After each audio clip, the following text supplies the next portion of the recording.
છે એનાથી થઈ રહ્યું છે. મને એક નાનકડી વાત એવી કહેવી છે કે ગૌ માતા શા માટે આપણા માટે જરૂરી છે એનું એક જીવન ઉદાહરણ છે ને. અમે ગયા શનિવારે એક પ્રાર્થના સભામાં ગયા હતા. આપણે બહુ પ્રથમ ગૌસેવક છે શૈલેષભાઈ દાવડા.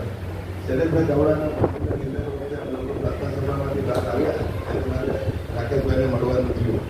તો રાકેશભાઈ હમણાં મોટેથી શબ્દ કીધા હતા કે આ પ્રાર્થના સભામાં એવા છો ને 4-5 દિવસ પહેલા તમે કદાચ પેલા એવા હો મારા માટે. તો એનો જે ન્યુક્લિયર છે મેં જે સમજવાની કોશિશ કરી છે કે આખું ગ્રુપ કેટલા જણનું ગ્રુપ છે એની ગ્રુપ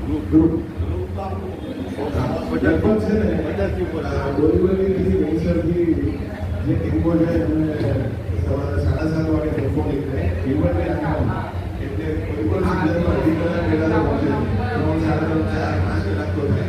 જેમાં 4 કલાક 3.5 કલાક આવવાના અને ત્યાં 2000 ગાયોને લોકો ત્યાં લાપસી પરાડીને આ મોટા છે. બરાબર છે.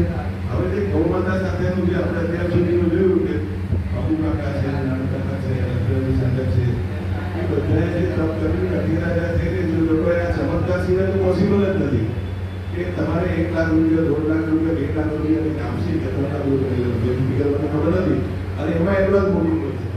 તો આ અત્યારે પૂજ્ય નાનકદાદાનું કામ છે. પણ વ્યર્થા નથી. મને આપણે બધા અત્યારે ભલે આખું મુંબઈ મજા કર્યું હોય પણ હું મજા તો ભાગ્યશાળી સમજું છું કે આજે અહીંયા આગળ એમના સાનિધ્યમાં બેસવા મળ્યું છે.